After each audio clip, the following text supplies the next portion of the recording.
뭐 이제 스트레스 DSR 3단계가 7월부터 도입 예정이고 변동성에 따른 가상금리를 100% 적용하는 시장이 되고 분양을 했는데 대금이 안 들어오는 거예요. 다른 사업장들에도 영향을 줄 수밖에 없고 그럼 책임 준공 조건을 이행을 못 하는 거예요. 네.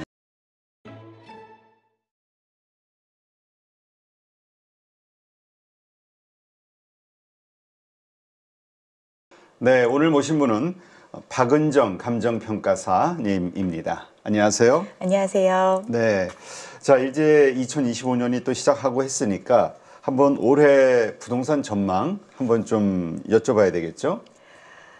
많은 분들이 이제 상저하고를 또 기대하시는 연초가 되면은 당장 눈에 보이는 게 좋아질 것 같지는 않으니까 상반기는 이제 좀 낮은 상태로 가다가 하반기에는 좋아지지 않을까 이런 희망적인 의견들을 내시는데 저는 우울하지만 계속 좀 하향 곡선을 그리지 않을까 이렇게 생각을 합니다.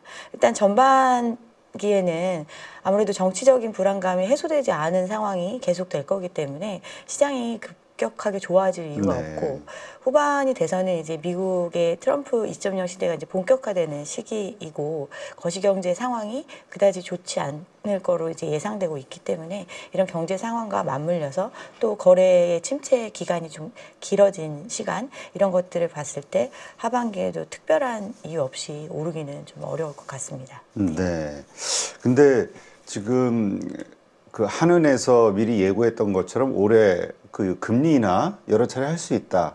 그래서 이제 금리 인하 1월 달에 금통이 있고 하면은 하지 않을까에 대한 기대감들이 좀 있는 것 같아요. 금리 인하 하면은 또 당연히 이 부동산 쪽은 또 올라갈 거고 이렇게 생각하시는 분들이 있던데요. 이제 금리 인하를 하는 이유는 경기가 침체될 거를 두려워하기 때문에 선제적인 대응 방안으로서 금리를 인하해줘서 사람들이 아무래도 레버리지를 활용해서 무언가를 할 수 있고 투자를 하든 소비를 하든 이런 게 가능하게 해주기 위해서 금리 인하를 하는 거잖아요. 네. 근데 1월 같은 경우는 이제 동결 가능성이 굉장히 높게 점쳐지고 있습니다. 이유는 환율이 가장 큰 영향이라고 볼 수 있어요. 지금 이제 우리나라 같은 경우에 정치적인 불안감 때문에 어떻게 보면 그 사건이 트리거가 돼서 환율이 계속해서 불안한 모습을 보이고 굉장히 단기간에 또 많이 상승하는 모습이 나타났었잖아요. 그런데 이제 이런 환율을 방어하기 위해서 사실은 외환 보유고 부분도 많이 줄어든 부분이 있고 또 국민연금과 스와프를 체결을 했는데 이 부분도 이제 22년도에는 100억 불 규모로 체결을 했었는데 네. 지금 올해 같은 경우는 650억 불까지 지금 그 규모를 늘려놓은 상태거든요. 그렇죠. 네. 그럼 650억 불이면 지금 1,450원 기준 했을 때 한 94~5조? 이 정도의 돈을 일단은 국민연금이 달러를 이제 만들어 주는 건데 그 국민연금 입장에서는 그럼 이제 회수 시점에도 1,450원 이 수준으로 해가지고 회수를 하면 손실을 안 입겠지만 이게 이제 환율이 어느 정도 안정이 되고 이렇게 됐을 때는 결국에는 이제 손실로 쌓이게 되는 부분이 있고 이런 리스크가 있음에도 불구하고 당장의 환율 문제를 해결하기 위해서 일단은 국민연금을 투입한 상태거든요. 네. 그만큼 환율 시장이 불안하고 이게 어떻게 보면 기업 자체의 졸림 문제에도 큰 영향을 줄 수 있기 때문에 방어를 하고 있는 상태인데 과연 그럼 우리가 금리를 이런 상황에서 더 추가적으로 많이 내릴 수 있느냐 이런 부분에 있어서 의문이 있기 때문에 금리 인하를 너무 기대하기에는 좀 어려운 시장이지 않을까. 물론 경제를 생각하면 금리를 뭐 2차례 내리겠다 이런 얘기는 했지만 실질적으로 현실화되기 좀 어려울 수도 있는 그런 환경으로 갈 수도 있다. 저는 그렇게 생각합니다. 네. 근데 진짜 그렇게들 말씀하시더라고요. 지금 가계부채라든가 여러 가지 상황을 보면은 금리 인하하기는 참 어려운 상황인데, 해야만 하는 상황인데, 근데 또 돌아가는 어떤 경기 침체라든가 여러 가지 상황들을 보면 또 뭔가 대책을 안 내놓을 수는 없고. 그리고 지금 사실은 금리를 올리기 시작했던 게 코로나 때 풀었던 유동성 때문에 인플레이션이 현실화됐기 때문에 올리기 시작을 했던 건데 지금 이제 미국에서 이제 기준금리 인하를 하면서 다시 이제 팽창하는 정책을 하고 있지만 이 부분이 또다시 잠깐 눌러놓은 인플레이션이 다시 튈 수 있다라는 얘기가 그렇죠. 많이 나오고 있잖아요. 이런 상황이기 때문에 금리 환경 자체가 예전처럼 굉장히 우호적인 환경으로 가기는 어려울 수 있다. 물론 우리가 어떤 경기를 어떤 촉진시키기 위해서 금리를 인하하는 정책을 할 수도 있어요. 그렇지만 우리나라 내부만 사는 게 아니기 때문에 우리나라의 어떤 원화 가치 절하 이런 부분에서 오는 어떤 충격이 더 클 수도 있기 때문에 이런 거에서 굉장히 골치가 아플 것 같습니다. 정책 결정하는데. 하긴 뭐 지금 미국채 금리는 뭐 4.7 돌파하고 뭐 난리가 아니니까. 네네. 자, 그런데 이 금리 인하를 하더라도 시중금리, 시장금리는 상당히 좀 높다. 이거 좀 우리 괴리감이 있다. 체감 금리가 이런 얘기가 있던데 어떻습니까? 주담대 금리 상황이. 정책금리 차원에서 기준금리를 이제 내리는 것과는 별도로 어쨌든 시장에서 적용되는 금리는 시장에서 조달하는 금리나 어떤 은행에서 이제 유지하는 이런 것들이 반영된 금리를 적용받기 때문에 뭐 이게 내려간다고 해서 급격하게 내려가고 뭐 이런 건 아니거든요. 후행적으로 발생할 수도 있고. 그렇지만 이제 적용받는 하단이든 상단이든 소폭 내려온 거는 사실이에요. 네. 근데 이게 이제 하단을 적용받는다는 거는 가장 신용이 좋은 등급, 또 여러 가지 조건, 또 원하는 금액의 규모 이런 것들을 고려했을 때 적용받는 거고, 일반적인 통상적인 사람들이 어떤 주담대 대출을 받는 건 거의 풀로 꽉꽉 채워서 받잖아요. 이런 경우에 적용받는 금리는 사실 크게 내려오기가 좀 어려운 부분이 있다 보니까 실질적으로 이제 체감하기는 좀 어렵다고 볼 수 있습니다.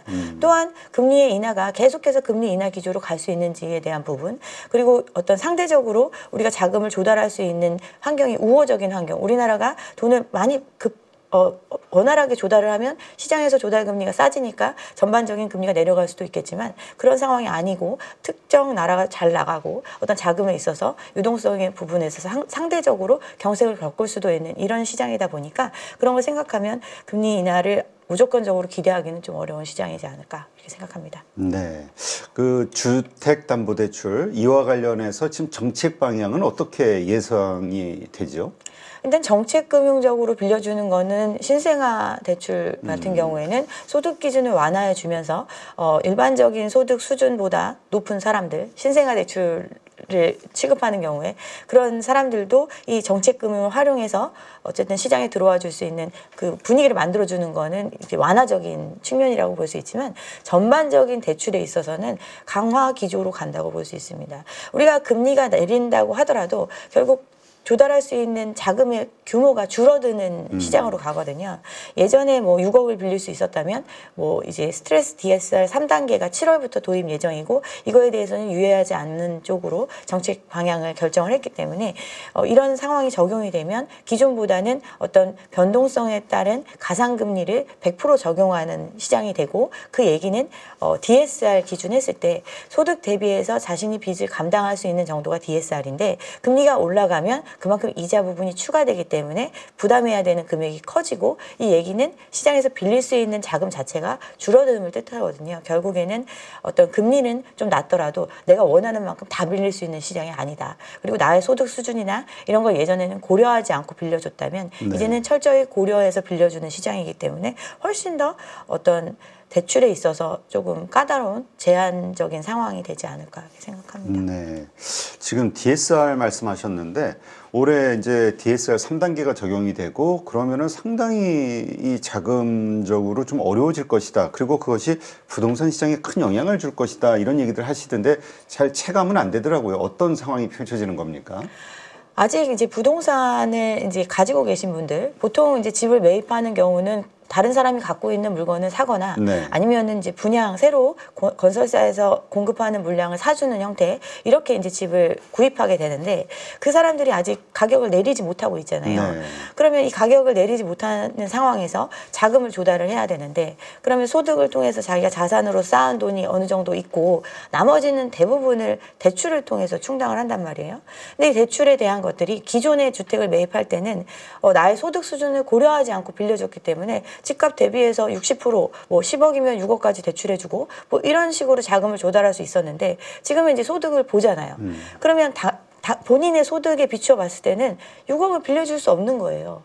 그 사람이 최소한의 생활을 유지하기 위해서는 6억을 빌려주면 안 되는 거기 때문에 이거를 이제 정상화로 가는 거고 그 얘기는 시장에서 원하는 가격을 지불할 수 있는 수요가 그만큼 줄어듦을 이야기하는 거고, 그렇게 되면 갖고 있는 사람도 그러면 내가 이 집을 계속해서 유지할 수 있는 사람이라면 아무 문제가 되지 않아요. 그 사람들이 내 집을 사줄 사람들이 소득을 쌓고 또 대출을 더 많이 받을 수 있는 환경이 돼서 내가 원하는 가격에 도달해 줘서 그 시점에 내가 집을 팔면 된다. 이렇게 여유 있는 사람들이 집을 가지고 있다면 시장에 문제가 없겠죠. 그렇지만 지금 집을 보유하고 있는 사람들도 결국에는 대부분을 대출로 활용해서 들어온 사람들이고, 그리고 어떤 DSR의 적용 이전에, 예전에는 뭐 그냥 집값만 보고 빌려줬으니까 그 감당하는 규모 자체가 자기의 소득 수준을 훨씬 초과해서 지금 빌려서 쓰고 있는 사람들이거든요. 그런 사람들이 거시적인 경제 상황이 안 좋아지고 소득도 지금 마이너스 성장률이라는 수준으로 지금 실질 소득은 줄고 있잖아요. 이런 상황에서 자산을 처분해서 자금을 마련해야 되는데 계속 버틸 수 있을까?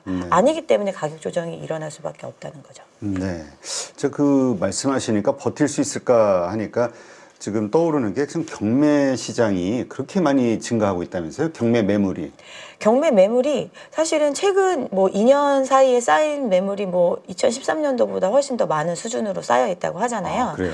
네. 그리고 이 물건들은 언제 나온 거냐면 사실 이제 어떤 연체가 발생하고 경매로 내몰리기 전까지 일정 시간이 필요하잖아요. 그러면 이거는 뭐 최근에 돈 빌려갖고 집 산 사람들의 문제가 아니고 사실은 2019년, 20년 뜨거웠던 그 영끌이 한참이던 시기에 무리해서 대출 받았던 사람들이 결국에는 처분도 못하고 아니면 그 이자를 감당하지도 못하고 결국에는 강제적인 매매 형태로 내몰린 거. 네. 이런 물량이 지금 이렇게 역대 최대를 보이고 있다라는 거고, 더 큰 문제는 이 물건을 예전 같은 경우는 이제 뭐 아파트 같은 경우는 환가성이 좋기 때문에 투자자들 입장에서는 또 해볼 만하다, 대출을 활용해서 해볼 만하다 이렇게 생각해서 많이 낙찰을 받고 했었는데 지금 낙찰이 안 되고 있거든요. 그리고 이 금액을 조달하는 것 자체에서도 되게 이제 문제를 겪고 있고, 뭐 강남권 같은 경우 뭐 수십억 아파트가 수십억을 하는 것이 되게 당연하다고 이야기하는 시장임에도 그런 가격의 경매가 나와도 1차에 낙찰되지 않고 2차 유찰되고 이렇게 이제 가격이 조정돼도 겨우 입찰하는 사람은 응찰하는 사람은 한두 명에 불과한 뭐 실제로 정말 시장에 돈 있는 사람, 그 가격에 사줄 수 있는 사람이 많은 시장이 아니다라는 게 계속 이제 보여지고 있는 그런 단계죠. 네.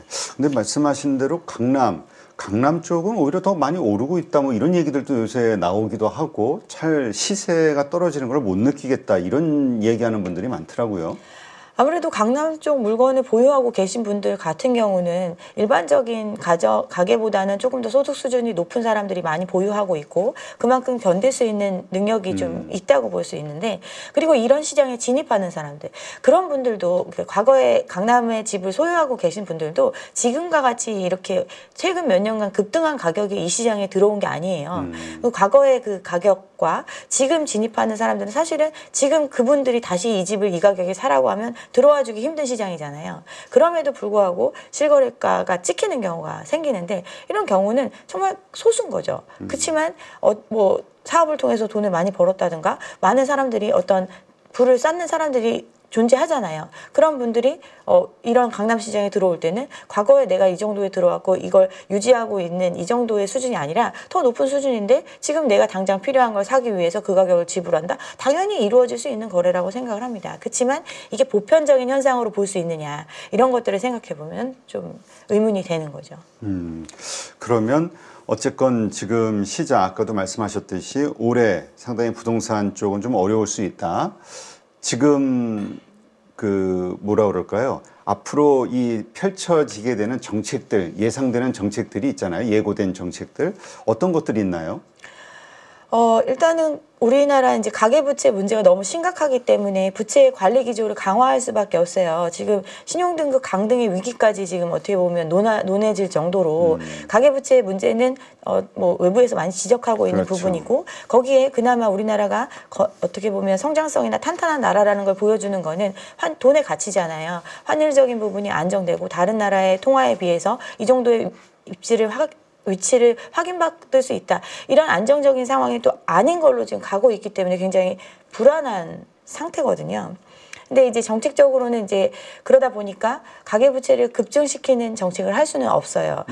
그래서 이제 3단계 스트레스 DSR 도입도 예정대로 이제 도입을 예정하고 있고 어떤 건전성에 대한 부분을 좀 더 강조하기 위해서 그런 정책 기조로 가고 있고, 다만 이제 정책금융적으로 그래도 또 이제 우리가 또 이 문제뿐 아니라 시장에 부동산 시장에 물려 있는 많은 문제들이 있잖아요. 결국에는 네. 이런 어떤 건설사의 위기 문제도 요즘 나오고 있고, 이런 위기를 해결하기 위해서는 결국은 누군가 사주는 시장이 돼야 되고, 그런 그 사주는 사람들한테 어떤 정책적으로 지원해 줄 수 있는 부분이 생겨나야 되는데, 그런 측면에서 돈이 있는 사람들, 다주택자들한테도 어떤 대출에 대한 부분들을 풀어주고, 또 소형주택 같은 경우 뭐 이제 PF 같은 경우는 이제 오피스텔 뭐 아니면은 또 나홀로 아파트 형태 뭐 이런 PF들도 많이 있는데, 이런 것들을 이제 사줄 수 있는 수요들, 그들에게 이제 세제 혜택을 준다든가, 그리고 이제 신생아 대출 같은 경우도 소득 수준이 높은 사람도 저리로 빌려줄 테니까 어떤 시장에 참여해라, 이런 어떤 능력이 그래도 허하는 범위 안에 있는 사람들에게는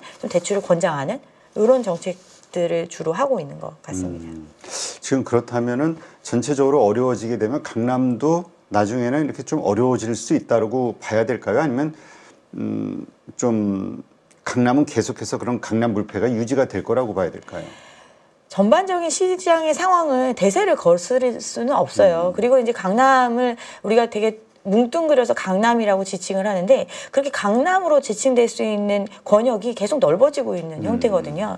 그러다 보면은 결국에는 이 시장을 전부 다 채워줄 수 있는 정도의 자금은 존재하지 않고, 그들은 이제 그 집을 갖고 있는 사람들, 뭐 40대에서 60대 이렇게 많이 가지고 계시는데, 이런 분들 같은 경우는 이제 지금 제2 베이비 부머 은퇴 시기가 도래를 했잖아요. 네. 결국에는 어떤 소득 활동을 왕성하게 할 때는 이 집에 대한 처분 욕구가 없는데, 이 집을 이제 처분에 물론 안 하고 여러 채 갖고 계시고 상위 부자분들은 계속 유지를 할 수 있겠지만, 그렇지 않은 예전에 강남이 뭐 강북이랑 거의 같은 수준으로 가다가 점차 격차가 벌어진 형태다 보니까, 이런 분들 같은 경우는 집을 좀 줄이더라도 아니면 조금 다른 지역, 또 굉장히 좋아진 지역들이 많이 있기 때문에 그런 지역으로 이동하고 유동성을 확보하는 것, 즉 집을 매각하는 선택을 할 수 있거든요.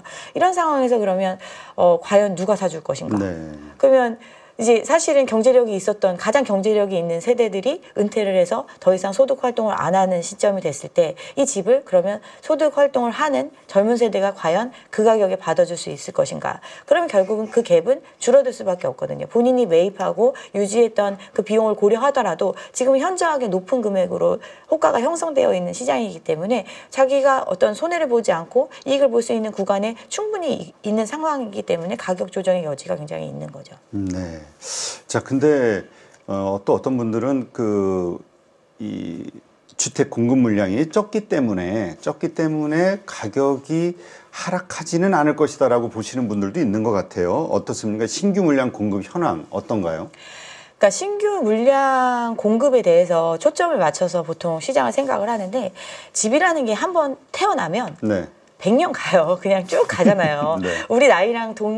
우리 나이보다 더 많은 아파트들도 여전히 누군가 살고 있고 집이 유지되고 있는 그 정도로 한번 만들어지면 계속 시장이 존재를 합니다. 그런 공급 물량이라는 거는 신축으로 새로 들어오는 공급 물량도 있지만 기축의 물량 또한 공급 물량으로 볼 수 있어요.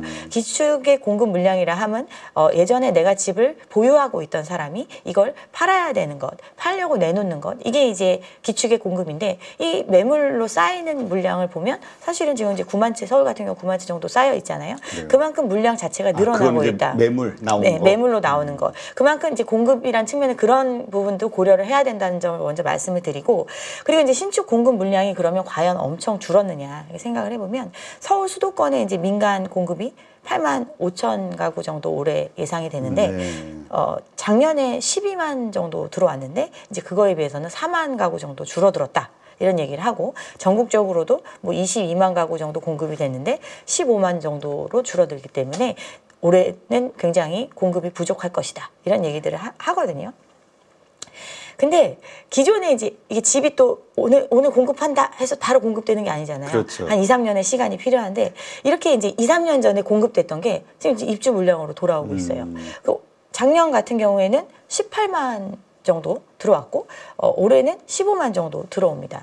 이게 10년 평균을 치면 17만 정도가 계속 입주가 됐었다고 보면, 그거에 비해서는 그게 뭐 그렇게 낮은 숫자가 아니에요. 특히 뭐 서울을 선호한다고 하니까, 서울 같은 경우는 평균이 38,000 가구 정도 되는데 지금 작년에 38,000 가구 들어왔고 올해 48,000 가구 입주합니다. 오히려 더 많네요. 네, 올해는. 그러면 100에서 130% 정도 이제 새로 실제로 집으로 돌아오는 물량이 있어요. 근데 이 물량에 대해서 지금 잔금도 못 내고 있는 상황이 지금 계속 도래하고 있잖아요. 사람들이 이것도 결국은 분양가 대비해서는 굉장히 로또 맞았다고 생각하고 갖고 있는데 분양가를 지불할 능력이 안 되는 거예요. 네. 그거를 대출로 감당할 거라고 생각했고 아니면 전세를 줘서 그 자금을 충당할 수 있을 거라고 생각했는데 전세도 그걸 안 받쳐주고 또 대출도 그만큼 안 해주는 환경이 왔으니 지금 이런 사람들도 굉장히 지금 난리거든요. 그럼 이런 분들 어떻게 해야 되겠어요?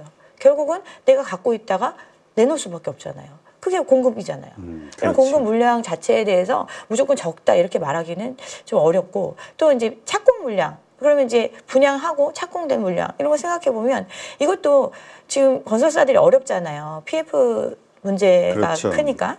근데 이 PF 문제를 해결해 주기 위해서 허그에서 PF 보증 확대를 엄청나게 해줬고 그로 인해서 사업의 공정, 착공에 들어간 사업장들 57,000 가구예요. 네. 전년에 뭐 37,000에서 뭐 동기 대비해서는 훨씬 더 상승한 수치로 착공이 이루어지고 있고 착공이 됐다는 거는 물건으로 돌아온다는 걸 뜻하고 공급이 부족하다고 자꾸 얘기를 하는데 이런 얘기 때문에 그 영끌이 한참이던 시기에 또 공공 부분에서 공공 물량 확대한 네. 정책을 했잖아요.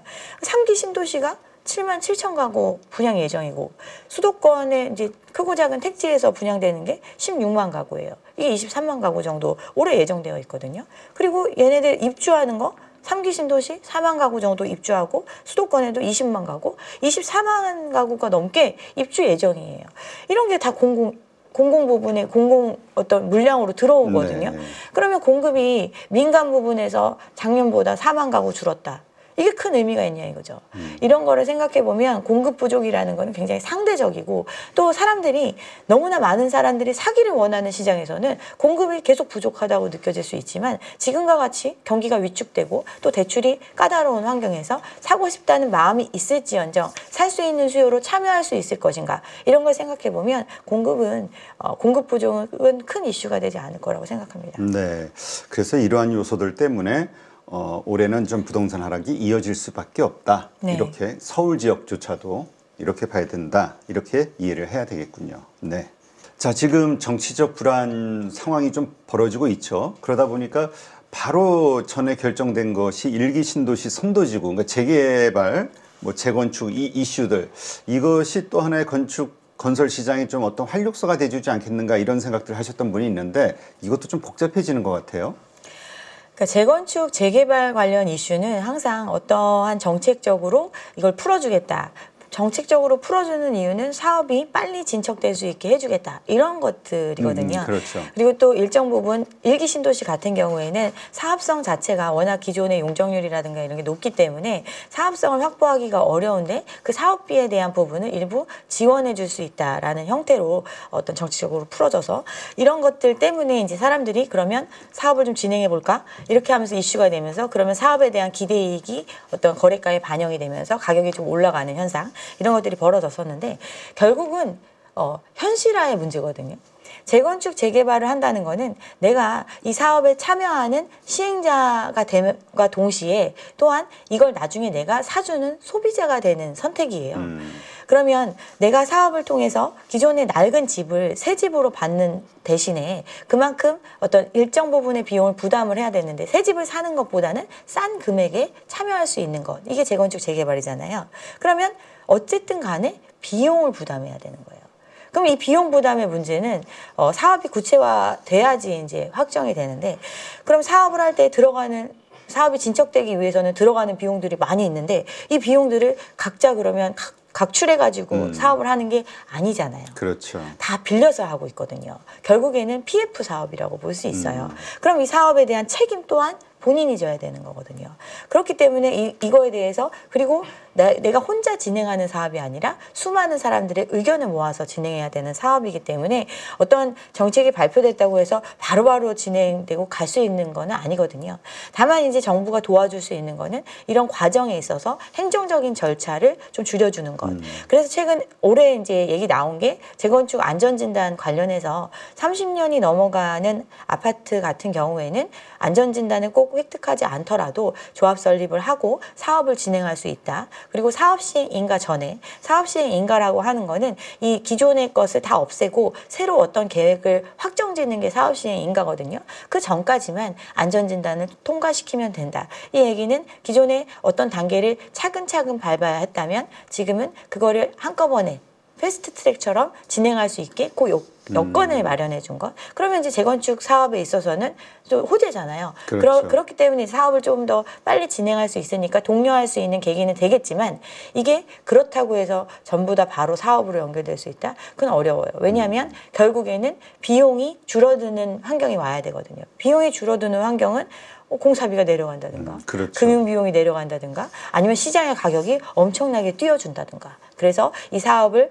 내가 뭐 2, 3억만 부담하고 사업을 진행했을 때 나중에 나한테 뭐 5, 6억이 생긴다 또는 7, 8억이 생긴다 이 정도의 어떤 이익이 가시화되지 않는 한은 사업은 계속 답보 상태로 갈 수밖에 없습니다. 야, 진짜 그 분양가 말씀하시니까 최근에 나온 뉴스 보니까 평당 뭐 843만 원이 올라가지고 지금 뭐 얼마라든 상당히 좀 비싼 것 같은데요, 평당? 그러니까 이제 평당 분양가가 계속 올라갈 수 있었던 이유는 결국에는 이제 분양가 상한제를 하더라도 기본적인 이제 택지비나 이런 원가적인 측면을 많이 반영을 해주면서 가격이 올라간 간 거거든요. 그러면 어떻게 가격을 결정을 하느냐? 주변의 시세가 어느 정도 된다. 주변에 이 아파트와 유사한 곳에 땅을 사려면 이 정도 땅값은 대줘야 된다. 그리고 어떤 특별하게 아파트의 공사를 위해서 우리가 더 차별화를 위해서 더 추가한 금액들이 있다. 이런 것들을 다 반영해가지고 합산한 게 이제 분양가로 결정이 되는 거고 또 이게 이제 상한제를 적용받지 않는 경우에는 옆에 아파트가 뭐 평당 3,000원 하니까 우리도 3,000원 받겠다. 이렇게 이제 결정해서 시장에서 팔릴 수 있는 가격이다라고 판단한 금액으로 파는 거거든요. 네. 그러다 보니까 이제 분양가가 계속 오른다고 하니까 계속 올라간 거죠. 근데 이제 그 가격에 그러면 다 분양이 돼야지 이제 그렇죠. 되는 건데 그렇지 않은 게 이제 계속 이제 뭐 서울의 핵심 지역들은 아직도 이제 그 갭이 크기 때문에 지금도 이제 분양을 받으면 몇 억은 벌 수 있다. 이런 기대감이 있기 때문에 분양받는 사람들이 있으니까 뭐 아직 더 내리거나 이러지 않고 있지만 다른 지역들 같은 경우는 지금 미분양 물량이 쌓이고 있잖아요. 그렇죠. 중공업 미분양 같은 경우도 17,000가구 정도 그 지금 최근 2년 사이에 2배 정도 그 중공업 미분양 물량이 늘어났잖아요. 아, 그래요? 네. 그만큼 안 팔린 물건, 즉 재고가 쌓여 있다라는 뜻이고 이 재고에 대한 비용 자체도 다 사실은 대출로 조달해서 지었단 말이에요. 그러면 이게 시공사의 부담으로 작용할 수밖에 없잖아요. 그렇죠. 지금 내가 다 빚내 가지고 물건을 갖고 있는데 이 물건이 안 팔리는 거예요. 내가 팔려고 하는 가격에. 이게 악성 미분양이잖아요. 이런 것들이 지금 부담으로 작용하고 있고 그러면 시장에서 할인을 해서라도 그 자금을 일부 회수해서 숨통에 트여야 되는 구조로 가니까 이제 암암리에 할인 분양을 하고 있고 이런 게 지금 진행되고 있는 단계라고 볼 수 있습니다. 야, 근데 그 할인 분양도 그 문제가 되게 복잡하던데요. 그 산 사람들이 뭐야 이거 예, 그래가지고 그렇죠. 최초에 분양받은 사람은 이제 나중에 할인 분양 받은 사람들과 비교해 봤을 때 30%뭐 20% 높은 금액으로 산 형태가 되니까 억울하다. 그리고 계속 돈을 내고 있는 과정이잖아요. 그렇죠. 그 억울하다 이런 생각이 들 거고 돌려달라고 하는데 이건 어떻게 보면 계약이잖아요. 내가 예전에 비싸게 샀다고 해서 그럼 물을 수 있느냐. 이런 것들의 이제 법적 그렇죠. 분쟁이 되게 많은 상태. 그러면 이제 분양할 때 나를 속이진 않았는가 그런 부분들을 이제 강조해서 이제 계약을 해지할 수 있으면 계약을 해지하는 형태로 가거나 또 계약을 해지하는 것 자체가 또 건설사는 부담일 수 있거든요. 다시 또 팔아야 되니까. 그렇죠. 그래서 차라리 그러면 이 사람들한테도 좀 깎아서 어떻게 다시 계약을 해주자. 뭐 이런 여러 가지 선택들을 자기 입장에 맞춰서 하고 있는 것 같습니다. 네. 하여튼 건설사들 입장에서 이래저래 좀 많이 힘든 상황인 것 같은데 아까 잠깐 부동산 PF 말씀하셨는데 현재 어떤 상황입니까? 좀 조용해가지고 해결되고 있나 싶기도 하고 또 가끔 나오는 뉴스나 이런 거 보면은 점점 더 문제가 커지고 있다 이런 의견들도 있고 헷갈려요. 그러니까 PF 시장의 본질적인 문제를 해결하는 방법은 사업이 완결돼가지고 이제 끝나야 돼요. 다 분양하고. 다 분양이 돼야죠. 그러니까 내가 물건을 만들어내면 그 물건이 시장에서 잘 팔려서 들어간 자금을 회수하고 적정 이윤을 가져가서 빌린 돈 갚고 이렇게 마무리하는 것. 이게 PF 시장의 완결이거든요. 그런데 지금 우리나라의 PF 문제는 대부분이 이제 초기 단계에 물려 있잖아요. 대부분의 초기 단계 브릿지론의 형태, 아직 PF로 넘어가지 않은 본격적인 사업비 투입이 금융권, 1금융권을 통해서 들어가지 않은 형태, 잠깐 단기간에만 돈을 빌려서 쓰는 이런 부실이 저축은행이나 2금융권에서 지금 많이 발생을 했고, 네. 이거를 이제 매각하는 절차를 가거나 공매를 통해서 아니면 이제 서로 인수하는 조금은 일정 부분 손해를 그러니까 흡수할 수 있는 규모에서 내에서 이제 아름아름 넘기고 또는 시장이 좀 좋아지면 이거는 가능한 사업장이기 때문에 연기해주고 이연해주고 이런 과정을 거치면서 시간을 끌어왔단 말이에요. 그리고 이제 금리가 내려가는 환경이 됐고 이런 상황이 됐으니까 이제 조금 사업 구조를 개편하고 하면서 또 시행자도 일부 자금을 탄다든가 뭐 이런 식으로 해서 이제 조금 개선하면서 유지를 해보려고 하는데 유지가 안 되는 거예요. 지금은 이제 본 PF에서 문제가 발생하기 시작을 했어요. 그래요? 어떤 문제예요? 본 PF 문제는 뭐냐면 본 PF가 들어간다는 거는 이제 훨씬 더 많은 자금이 투입이 된다는 거거든요. 일단 본 PF가 뭐예요? 그러니까 처음에 이제 PF를 하려면 부지를 매입을 해서 그 부지에 어떤 건물을 짓겠다라고 사업 계획을 세워서 공사비를 들여서 이 물건을 이제 만들어내서 파는 단계 이렇게 가야 되잖아요. 그런데 이 땅을 사는 것에 처음에 돈을 초기 사업비를 빌리는 것 이게 이제 브릿지론. 그리고 이 사업비 플러스 이제 공사비. 본격적인 사업에 들어가는 공사비, 또 네. 금융비용 이런 것들을 같이 빌리는 것이 이제 본 PF로 넘어갔다고 볼 수 있는. 본 PF. 네네네, 본 PF. 죄송합니다. 봄으로 들어가지고 올해 봄에 무슨 제가 지금 감기 때문에 목소리가 조금 안 좋아가지고 조심하셔야 돼요. 네네, 감기. 네. 본 PF. 네네. 네. 그래서 이제 본 PF 단계에서 이제 문제가 생겼다는 거는 어떤 거냐면 본 PF로 넘어가기 위한 조건들이 있어요. 훨씬 더 많은 자금이 들어가는 거고 어떤 프로젝트를 보고 돈을 빌려주는 거잖아요. 그렇죠. 굉장히 이제 신용도가 낮을 수 있는데 그러면 이 신용도를 보강해 주는 거는 이 물건이 그 시점까지 사업에서 계획한 시점까지 물건으로 돌아온다라는 확신이 있어야 돈을 빌려줄 거 아니에요. 그게 이제 책임 준공인 거예요. 건설사들이 그러면 내가 언제까지 이 물건을 꼭 만들어 주겠다라고 약속을 해주는 게 책임 준공이고 그때까지 못 만들어주면 그때 니네가 빌려간 돈 책임져. 이렇게 이제 책임 준공 조건이 대부분 들어있거든요. 네. 근데 건설사들이 자금 경색 상황이 계속 이루어지고 뭐 여러 가지 상황, 뭐 자기들이 분양했던 것들 분양을 했는데 대금이 안 들어오는 거예요. 분양받는 사람들이 나 너무 비싸게 분양받았다. 나 돈 안 내. 이럴 수도 있고 계약 해지해달라고 소송 걸고 돈이 안 도니까 다른 사업장들에도 영향을 줄 수밖에 없고 그럼 책임 준공 조건을 이행을 못하는 거예요. 네.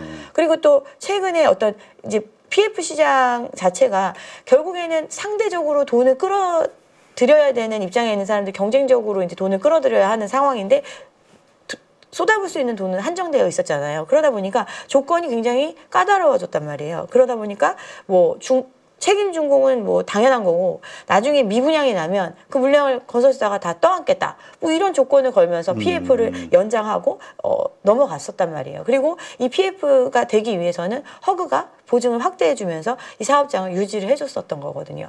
근데 이런 부분들에서 이제 문제가 생기고 건설사들, 뭐 중견 건설사가 또 이번에 이제 법정 관리를 신청하고 사실은 이게 그 건설사만의 문제가 아니라 대부분의 건설사가 안고 있는 문제거든요. 네.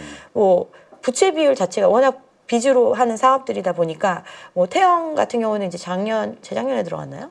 그렇죠. 재작년 말 정도로 생각이 정도. 되는데 네. 거기 같은 경우도 부채 비율이 700%가 넘어가고 지금 뭐 금호나 코오롱 이런 데도 뭐 600% 가까이 되고 롯데 위기설 나왔었을 때도 400%가 넘어가고 대부분이 자기 자본 대비해서 엄청난 빚을 지고 지금 이 규모들을 유지하고 있는 형태다 보니까 이제는 이게 문제가 발생하기 우발 채무라고 했던 것들이 현실화되는 상황이 되는 거예요. 근데 금융기관도 사실은 돈을 이제 PF 일정 기간 빌려주고 이제 기간이 끝나면 회수해야 되는 건데 뭐 건물도 안 지어주고 여기 좀 보니까 리스크가 있는 것 같고 나 회수하겠어 이렇게 해버리면 방법이 없는 거예요. 그렇죠. 이제 이런 문제들이 발생하고 있고 결국에는 이연시키고 그러니까 이게 초창기에 허그가 보증해주지 않고 어떤 문제가 되는 것들 좀 정리가 됐으면은 뭐 지금 좀 충격을 흡수하고 정리될 게 좀 정리되고 나면은 좀 시장이 좋아지잖아요. 그렇죠. 근데 그걸 안 한 거잖아요. 안 하고 2년을 끌어온 상태이기 때문에 어떻게 보면 그 사이에 그러면 어떻게 연장했을까요? 이자를 이자로 막았겠죠. 그러면 빚의 규모가 더 늘어났겠죠. 그렇죠. 그러면 PF의 어떤 리스크는 오히려 더 커져 있는 상태라고 볼 수 있는 거죠. 그렇겠네요. 그리고 진짜 그 수익성 있는 프로젝트라 PF라 하더라도 결국에는 나가는 지출 비용 나중에 이렇게 다 따져놓고 보면 돈이 안 남는 오히려 손해보는 거일 수도 있겠네요. 그렇죠.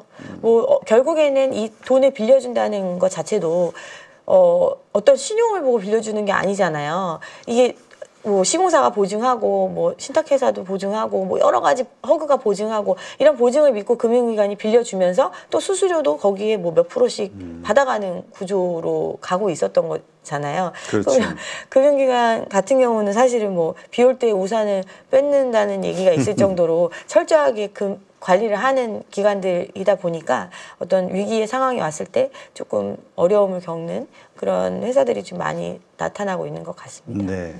아까 뭐 이러한 문제에 더해서 말씀하셨듯이 그 매물이 증가하고 있고 지금 매수자가 좀 자꾸 사라지고 있는 상황인데 그래서 이제 더 어려운 상황이 되지 않겠냐. 근데 또 일각에서 이제 외국인이 좀 어떤 다른 수요처가 돼줄 수 있지 않겠냐. 그러면서 요새 뭐 부천, 화성 이쪽에 좀 외국인 부동산 매수가 집중되고 있다 이야기가 있던데 이 상황도 한번 좀 설명해 주시죠.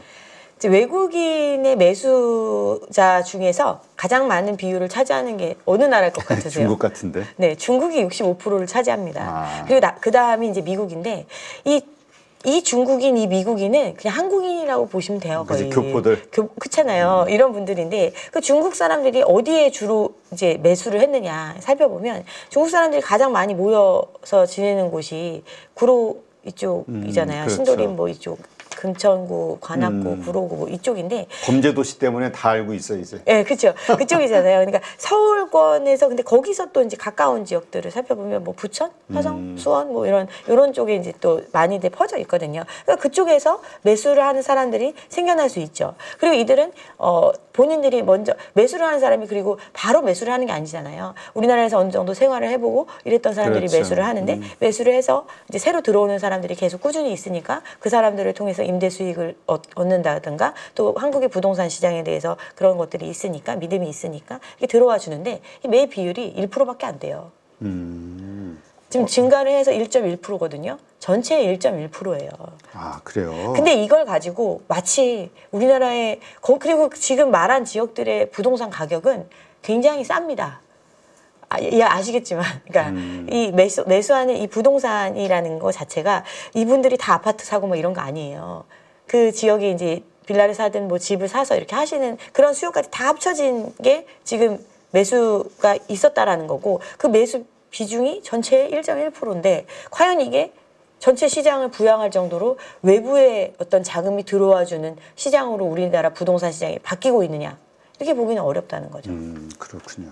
하여튼 그렇다면 이러한 것도 답이 아니다. 그렇다면 말씀하신 대로 부동산 PF 문제 이거는 갈수록 좀 위기가 확대될 수밖에 없다. 이렇게 봐야겠네요. 근데 요즘 나오는 거 보니까 뭐 증권사들도 뭐 금융사 뭐 해가지고 한 20곳의 신용등급이 뭐 주하향 내려질 수도 있다. 뭐 이런 얘기들도 나오고 뭐 막 하긴 그러더라고요. 그러니까 이제 이게 연체가 굉장히 많이 늘어난 상태거든요. 지금 금리가 좀 조정이 됐다고 하는데도 불구하고 연체는 계속 늘어나고 있는 상태다 보니까 건전성 지표가 떨어지고 있고 그리고 실제로 이제 이게 많은 분들 이제 그쪽에 종사하시는 분들 얘기를 들어보면 정리가 많이 되고 있습니다. 그러니까 팀이 막 한두 개씩 없어지고 부동산 PF 팀들이 네네 그리고 이제 기존에 어떤 성과급 많이 받았던 분들은 뭐 토해내는 상황도 많이 가고 있고 사실은 업계 자체가 지금 그렇게 좋지는 않고 잘 그나마 어떤 이제 그래도 어떤 불황이 끝나고 아니면은 불황과 상관없이 그래도 갈 수 있는 사업들이 있잖아요. 대규모 사업들. 이런 것들을 유지하는 데는 어쨌든 필요하고 계속 가야 되는 거니까 이런 것들은 가지만 이제 조금 리스키했던 사업들 또 지방의 사업장들 했던 경우들은 굉장히 어려움을 겪고 있는 게 현실입니다. 그러다 보니까 근데 그게 우리가 가시적으로 바로 정리된 것들이 없잖아요. 저축은행 같은 경우도 굉장히 몇 개 넘어갈 거라고 얘기를 했었는데 계속 좀 이연되고 있다가 최근 들어서 이제 2개 정도 이제 조치가 나왔잖아요. 여기 같은 경우 이제 건전성 지표를 언제까지 회복해라 이런 건데 건전성 지표를 회복하는 게 우리가 마음 먹은다고 되는 게 아니잖아요. 그렇죠. 그러니까 부실화된 채권을 빨리 매각해서 정리하고 그 다음에 그만큼 자본을 확충하고 이런 게 돼야 되는데 그럼 지금 부실이 눈앞에 있고 지적받은 회사에 돈이 막 들어오겠냐 이거죠. 그러니까 개선되기 좀 어려운 상태고 이런 것들이 이제 매각으로 이어질 거다라는 얘기가 나오고 있습니다. 그러게요. 뭐 지금 중형 증권사들 가운데서 뭐 매각설 도는 곳들도 있고. 그렇죠. 네. 하여튼 좀 어려운 상황이군요. 그런데 지금 이 부동산 PF, 이 서울도 그런 어떤 어려움이 있지만 지방이 그렇게 심각하다면서요? 미분양 상황이. 어느 정도입니까?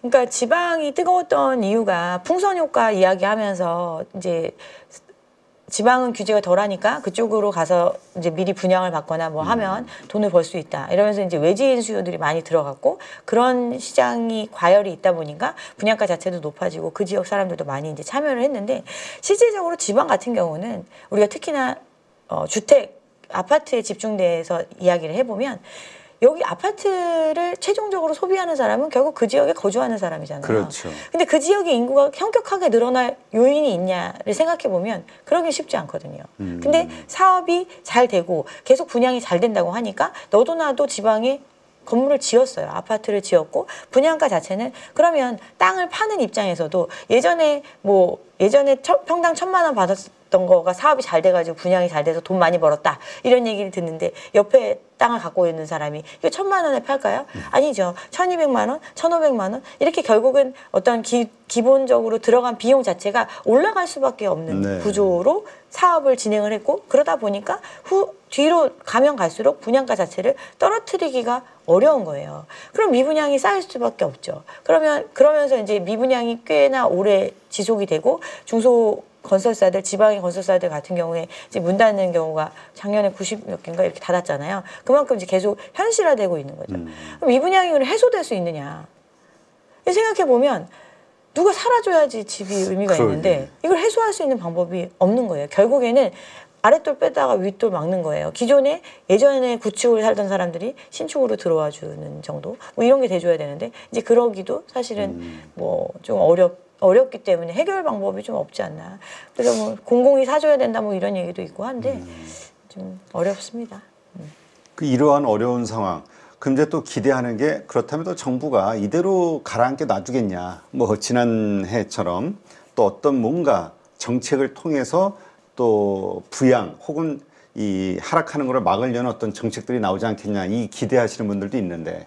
계속해서 그런 정책들을 폈기 때문에 지금 사실은 집값이 정상화되는 과정이 굉장히 지금 늦어지고 있어요.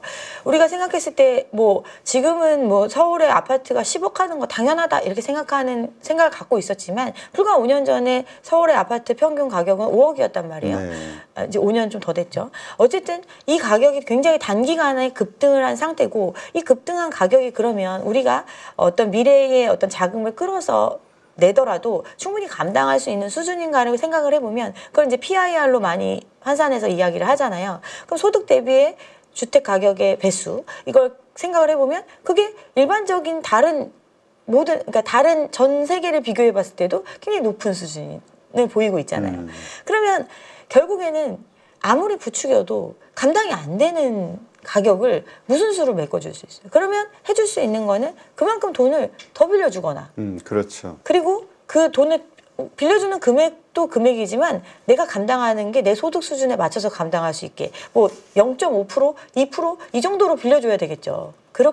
그런 정도의 어떤 정말 거의 마이너스 금리 수준으로 절대 금액을 많이 빌려주는 환경 이런 환경이 오지 않으면 지금 얘기하는 가격을 감당해 줄 수가 없는 거예요.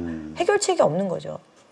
지금 정부에서 지금 우리는 또 뭐 우리만의 독특한 제도가 이제 전세보증금 제도 이것 때문에 근데 이 보증금을 떼일 순간 집값이 하락하니까 이런 것들이 자꾸 증가하니까 이거와 관련된 문제도 좀 복잡한데 지금 나오는 정책들 최근에 보니까 전세 보증 비율도 좀 낮춘다 이런 얘기가 있어요. 그럼 그게 무슨 얘기인지 어떤 영향을 미치게 될지. 그러니까 허그가 그동안 사실은 이 전세 시장을 떠받쳐주고 결국은 집값이 떨어지는 걸 막아주는 역할을 한 게 분명해요. 이게 어떤 거냐면 돈을 빌리는 사람, 전세를 들어가는 사람도 이 자금을 대출을 통해서 충당할 수 있었고 쉽게. 그리고 집주인 같은 경우도 이 돈을 돌려줄 의무 자체를 어떻게 보면 허그가 대신 져주고 있기 때문에 네. 부담이 없었어요. 그런데 그 부실이 지금 5조 원이 넘어갔잖아요. 2016년도에 허그의 전세보증 사고액이 100억대 뭐 이 정도였거든요. 근데 최근에 재작년부터 해가지고 몇 조 원대로 이제 올라간 거고 작년 같은 경우는 5조 원이 넘어간 거거든요. 네. 그 기존의 허그 같은 경우는 계속 흑자를 유지했었는데 이런 보증 사고가 많이 늘어나면서 대신 대위 변제한 금액들이 쌓이고 이런 것들이 이제 늘어나면서 지금 적자 상태로 갔고 그래서 이제 뭐 채권 발행하고 뭐 이런 것들을 하고 있는 형태예요. 그러면 전세 보증금을 예전에는 100% 다 보증해 준 거예요. 90%, 뭐 90% 해주거나 100%. 그러면 세입자 같은 경우는 내가 1억의 전세를 들어가면 9천만 원을 허그를 통해서 돌려받을 수 있고 나는 1,000만 원의 리스크만 감당하면 됐던 상황이었거든요. 네. 그러니까 집주인이 1억 해줘. 그럼 1억을 낼 수 있었던 거예요. 근데 이거의 비중을 뭐 80%로 내린다. 그리고 또 이제 이런 허그 보증을 서줄 때 뭐 임대인의 신용을 보겠다.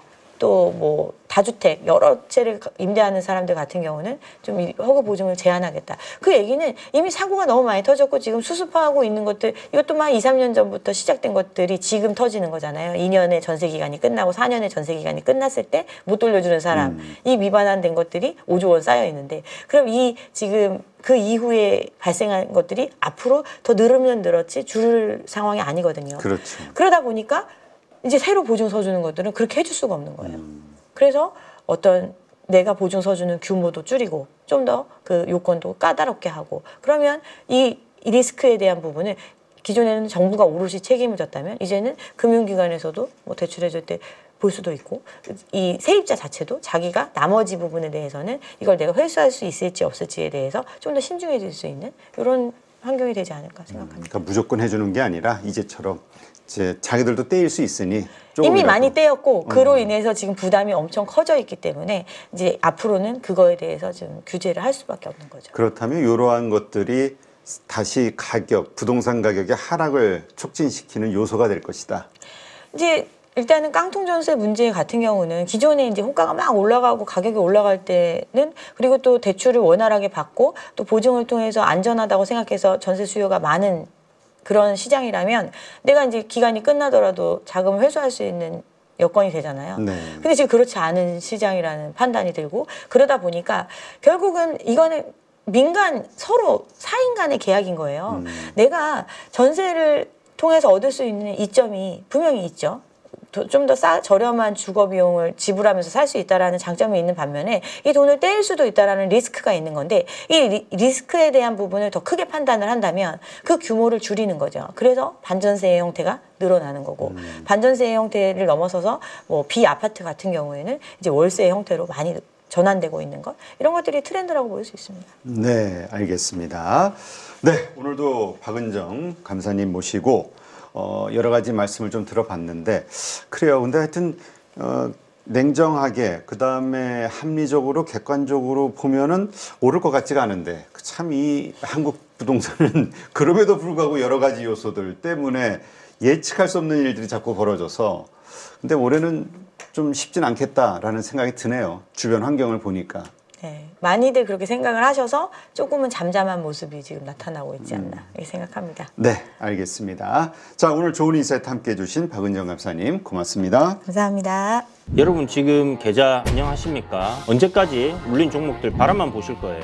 사실 투자라는 게 간단합니다. 올라갈 종목 잘 찾아서 매수할 자리, 매도할 자리만 여러분들이 명확하게 알고 있으면 주식 정말 쉬워집니다. 지금 보유 종목을 잘라야 할지 끌고 가야 될지 고민인 분들 많으시죠? 저도 7번 깡통을 차본 사람으로서 여러분들의 고민이 어떤 건지 다 알고 있습니다.